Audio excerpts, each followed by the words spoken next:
Assalamualaikum warahmatullahi wabarakatuh. Sahabat air, salam ngandang, salam sukses, sehat selalu untuk kita semua. Sahabat-sahabat sekalian, siang ini kita bersilaturahim di salah satu peternakan dengan menerapkan sistem breeding. Ini kayaknya banyak indukan. Ini ownernya lagi sibuk ngasih pakan. Nanti setelah ini kita ajak ngobrol ownernya seputar peternakan yang beliau kelola di kandang ini.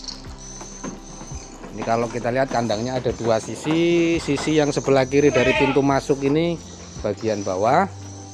Ini yang di sebelah kanan atau bagian atas ini juga ada banyak indukan.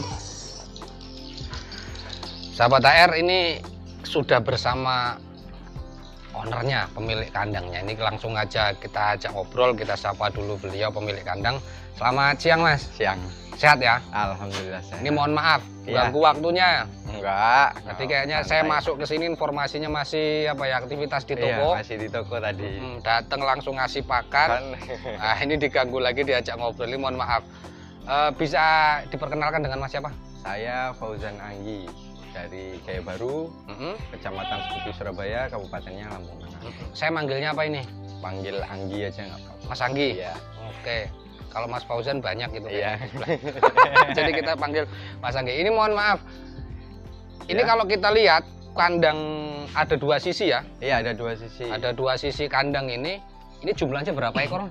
Kurang lebih di angka 60-an sekarang. 60 ekor. 60 ekor. Iya. 60 ekor ini dengan jenis apa ini? Ini kita pakai pejantannya Crossbur F4 ya, serinya F4. F4. Ya. Genetiknya sekitar 90%. Ini 90% ya genetiknya. Iya, genetiknya 90%. Lebih. Kalau ini kan pejantannya nih. Iya. Kalau yang indukannya kita pakai apa ini? Kalau indukan ada Jawa Randu, Jumbo, ada juga apa ya, Rambon, bisa dibilang Rambon yang lokal-lokal, ada juga. Ini beberapa kacang masih ada. Kacang masih ada. Terus Senduro juga ada. Apa itu? Senduro. Senduro. Etawa Senduro itu. Etawa Senduro. Ada di bawah, Yang nanti kita bisa lihat. Yang warna putih itu. Putih ya. Oke. Dari sejumlah ini kan sudah pasti nih kalau ada pejantan, ada indukan. Iya. Sudah bisa pasti ini berarti 100% breeding. Iya, breeding. Breeding ya. Breeding. Ini sudah berapa lama kita menekuni apa breeding dengan jenis kambing jumboan ini, sudah berapa lama? Kalau untuk ke arah jumboan mungkin baru sekitar 7-8 bulan. Tapi untuk sebelumnya kita udah jalan total kandang ini 1,5 tahun. 1,5 tahun? 1,5 tahun, tapi dengan indukan yang campur. Ada Rambon, ada kacang. Ada Rambon, ada kacang. Sempat ada kacang. Terus kita di upgrade untuk perbaikan indukan, kita pakai yang jumbo lah hitungannya di sini untuk indukannya yang super. Kita coba. Gitu. Jadi awalnya ini tidak langsung jenis jumboan gini. Oh, enggak. Kita juga dari genetik crossburnya awalnya kan kita mau nyari pedaging. Pedaging kita pakai kacang, kita Jawa Randu juga. Tapi ternyata dari fenotipnya kita bisa ambil kesimpulan bahwa ternyata indukan juga pengaruh. Indukan juga pengaruh terkait dengan nanti genetik yang genetik anaknya. Gitu ya. Iya. Oke, terus kalau ini kan tadinya kacang nih. Iya, kacang. Kacang itu kan kata peternak itu. Iya. Simple ya, modal kecil. Iya, modal kecil. Untungnya ya 11-12 kan gitu. 11-12. Ini kenapa kok beralih ke jumboan? Apa biar kelihatan gagah di kandangnya atau alasan utamanya dipindah ke jumboan ini kenapa ini? Alasan pindah ke jumboan, jadi kita sempat dulu kan kita di kacang. Untuk produktivitasnya oke. Maksudnya dari genetik crossing di bur dia tambah gemuk. Cuman untuk mungkin secara kasat mata orang lihatnya ya masih kecil karena kacang kan. Tapi ketika disilangkan dengan Jawa Randu, dia memang dapat postur tinggi, panjang dan gemuknya. Gitu ya. Kalau kacang dia masih apa ya? Kelihatan kerdil, kecil. Kelihatan kecilnya gitu ya. Jadi dipandang ya emang dia gemuk, cuman kurang apa ya, untuk orang nih kurang marem, kurang jos lah. Itu kan kalau kasat mata. Kasat mata. Tapi kalau secara ekonomisnya? Kalau secara ekonomisnya ekonomis kacang tetap. Jadi apa aja dia bisa untuk konsumsi pakannya, apa aja dia tidak terlalu sulit untuk merubah. Jadi kita biasa daun singkong kan di sini di sekitar Lampung kan banyak daun singkong. Terus nanti kalau kita rubah ke tebon atau yang lainnya, itu kalau untuk Jawa Randu itu agak sulit, tapi kalau kacang tetap makannya lebih Makanya mudah. oke ya. Oke, dari dua inilah ada dua perbandingan jenis gitu ya. Dari perbandingan dua jenis ini sebenarnya kalau untuk perawatan kambing ini belum bicara tentang detail pakan lah ya. Ya. Kalau untuk perawatan ini enakan yang mana sih sebenarnya? Kalau untuk perawatan sendiri lebih enak kacang. Enak kacang. Ya, karena kacang itu sendiri punya kelebihan satu, dia bobot dagingnya lebih tinggi, karkasnya lebih tinggi. Terus yang kedua lebih tahan penyakit. Itu ya untuk kambing kacang sendiri. Dan adaptasi pakannya tidak sulit juga. Tidak sulit. Tapi untuk kita hasil produksinya setelah kita bandingkan dari biaya pakan, terus terutama kita ngitung kos pakan sih ya. Jadi kos pakan kurang lebih hampir sama karena indukan kacang juga termasuk makanya luar biasa. Luar biasa. Boros juga termasuknya gitu. Oh gitu. Jadi sebenarnya pertimbangannya itu macam-macam lah ya. Iya, ada pertimbangan macam-macam. Jadi tinggal kita mau ke mana. Tapi untuk sementara ini kesimpulan saya sendiri ya. Kalau teman-teman mungkin bisa bandingin kan, senang malahan kita bisa diskusi. Tapi untuk sementara ini saya dari kos pakan yang sama, terus nanti kita untuk penjualan di usia 4-5 bulan itu kita masih menang untuk di harga di Jawa Randu. Masih menang Jawa Randu ya. Jawa Randu dengan kos pakan yang hampir sama. Hampir sama. Mungkin perbedaannya sampai 5% enggak itu peningkatannya? Peningkatannya lebih dari 5% untuk hasil penjualan kan? Enggak, ini apa? Ini yang saya maksudkan untuk peningkatan kos pakan.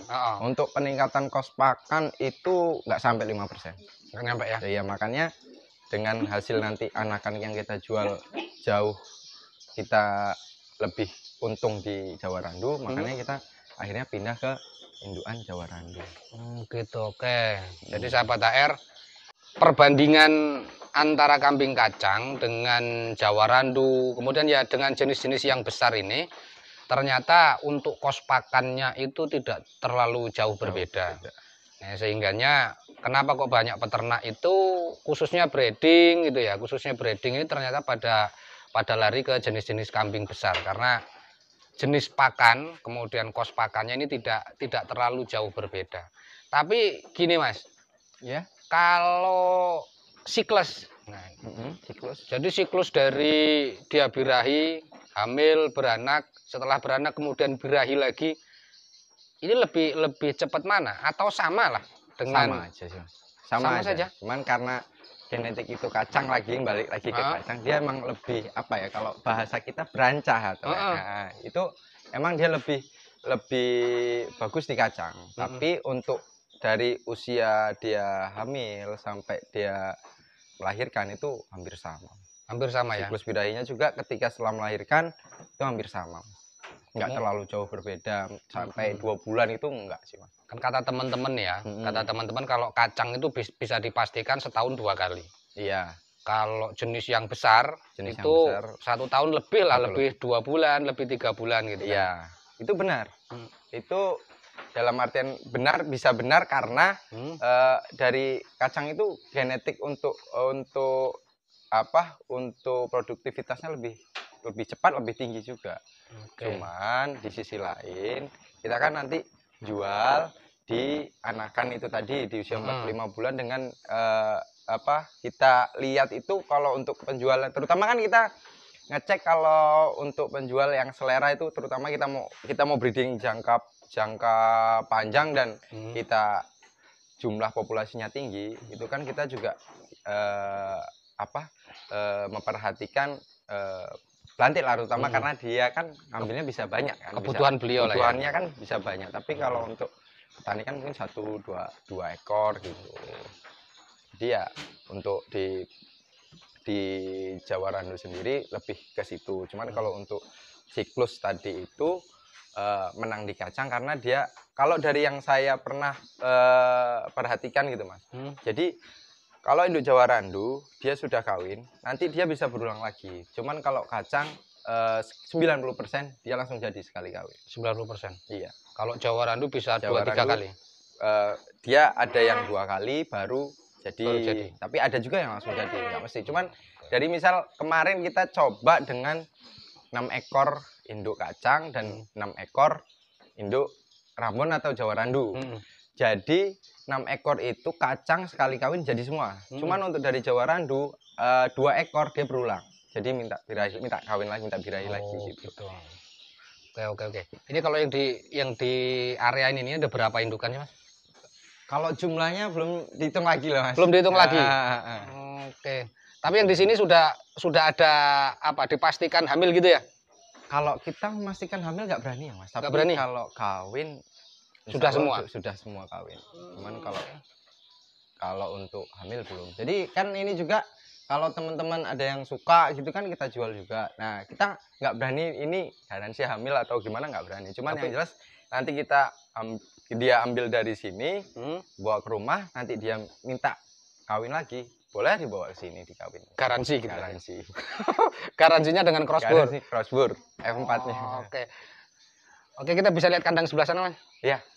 Oke, ini sahabat AR, kita lihat kandang yang sisi bawah yang tadi masih proses dikasih pakan. Ini kayaknya kandang laktasi nih. Oh iya, Mas, satu lagi, Mas, kelebihan kacang. Apa itu? Dia jumlah beranaknya lebih tinggi daripada Jawa Randu. Jadi lebih banyak. Jadi ada kemarin indukan kacang itu lahir 4 ekor jantan semua. 4 ekor jantan. Terus semua. Ada lagi 3 ekor jantan semua, ada lagi 3 ekor 2 jantan. Kalau untuk Jawa Randu jarang saya temui. Pasti kalau kacang, kembarnya apalah namanya? Triplet.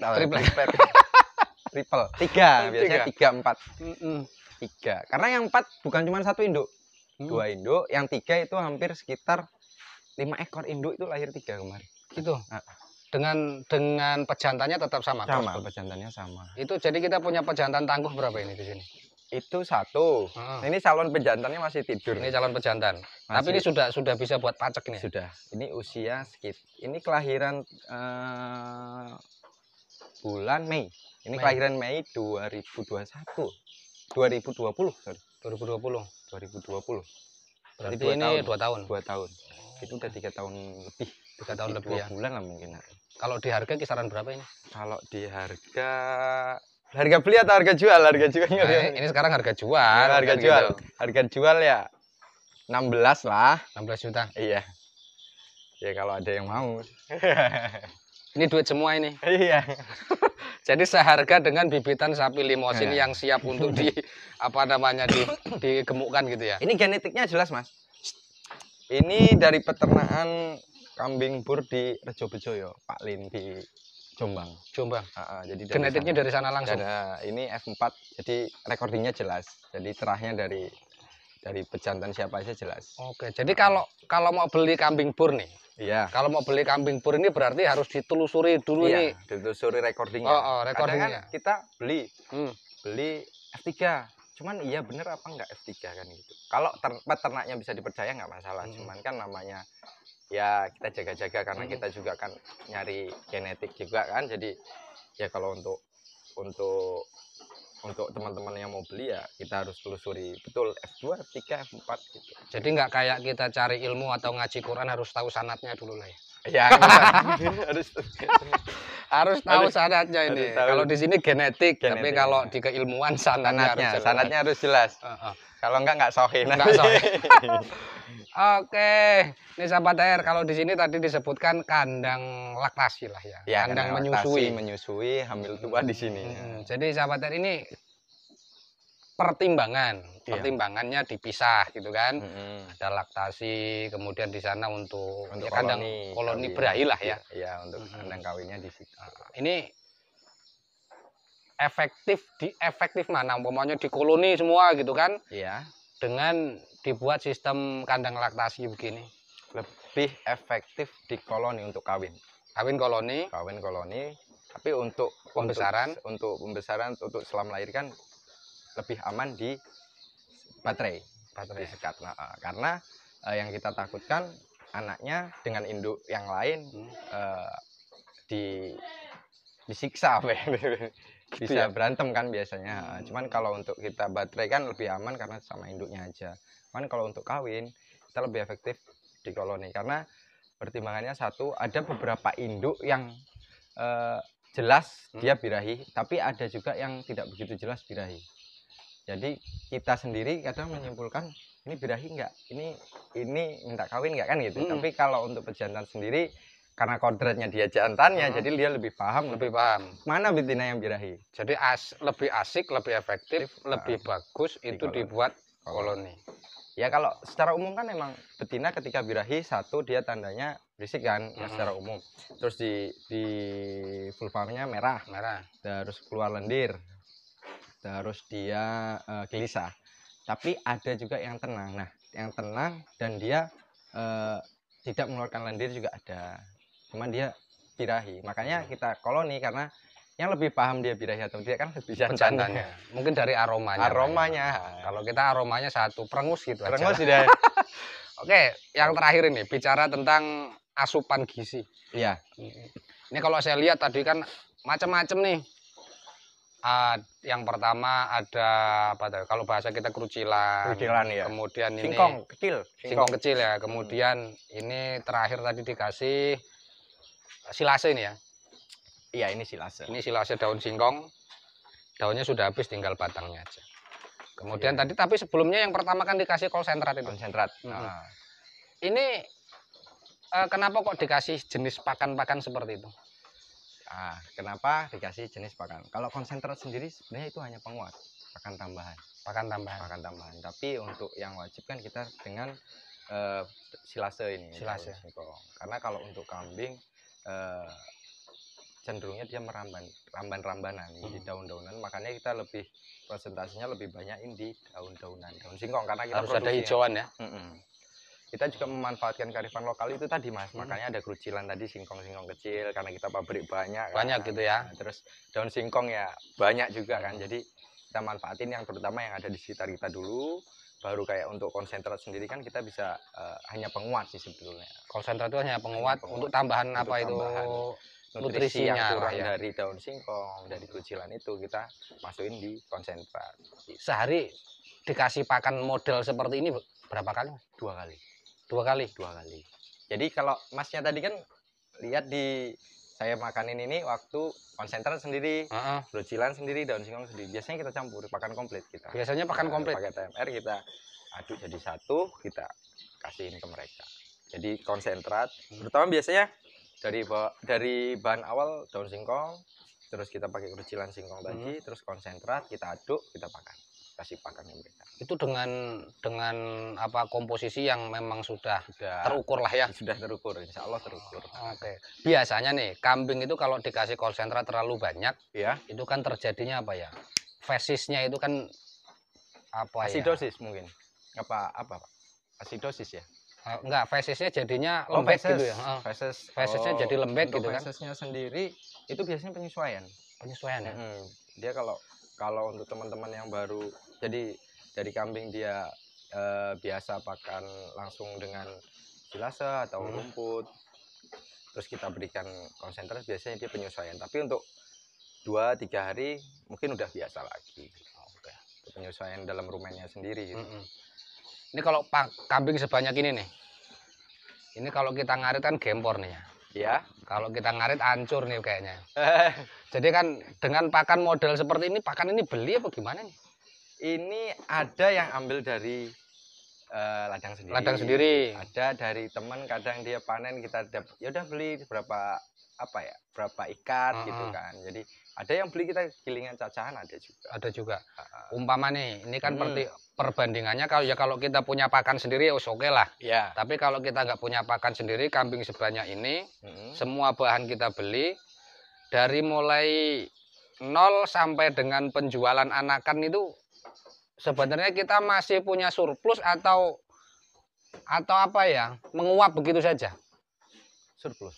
Masih surplus? Kalau nggak surplus, saya nggak nerusin ini. Oh gitu.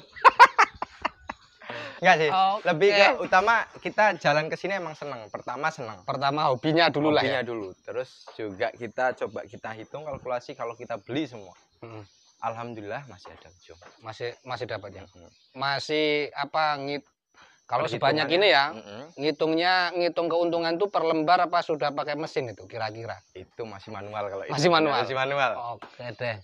Tapi artinya supaya kita lebih santai gitu ya. Walaupun semua kos pakan, kos pemeliharaan itu beli masih dapat surplus. Masih dapat surplus. Ya nanti kalau untuk untuk detailnya bisa lah nanti kita bahas lagi kan. Nanti kita bahas. Tapi yang jelas itu surplus. Jadi dari daun singkong, kerucilan kan beli, terus konsentrat kita bahan bakunya beli. Kalau konsentrat kan bikin, cuman kita kan bahan bakunya tetap beli juga. Makanya ya dengan metode seperti ini ya masih ketemu. Kita beli semua itu masih ketemu. Apalagi yang punya lahan banyak, daun singkong banyak, kerucil tinggal ngambil di pabrik, yang tetanggaan sama pabrik, ya jelas surplusnya lebih banyak gitu ya. Lebih banyak.